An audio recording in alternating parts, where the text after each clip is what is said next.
al-shabaab ayaa baahisay dardaaran laga duubay mid ka mid ah dagaalyahanadii fuliyay weerarkii dhaxgalka ahaa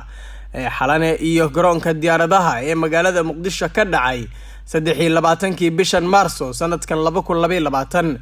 ninkan ayaa lagu magacaabaa Maxamed Macalin Axmed halka magaciisa afgarashadu yahay Cabdirasaaq Julaybiib, waxaana uu sheegay in uu ka soo jeedo beesha Eelay Jufada Geedfade isaga oo hore uga mid ahaa ciidamada jeyshka ee al-shabaab intii uusan ka mid noqon guutada ismiidaamiyaasha. 24 jirkan oo ku dhashay Buurhakaba waxa uu ahaa macallin dugsi Quraan, waxaana uu bixiyay waraysi la yeeshay xilli uu gudaha Afisyooni ka dagaalamayay isagoo sheegay inay dileen 2 nin oo cadaan ah iyo sidoo kale 2 kale oo kamid ah ciidamada AMISOM ee nabad ilaalinta u jooga Soomaaliya.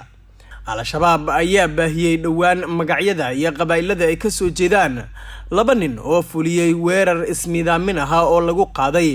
xarunta Lamagalaay ee magaalada Beledweyne ee xarunta gobolka Hiiraan iyo sidoo kale mid kale oo ka dhacay isbitaalka weyn ee magaalada Beledweyne. Cabdinaasir Socdaal, Bilan Radio.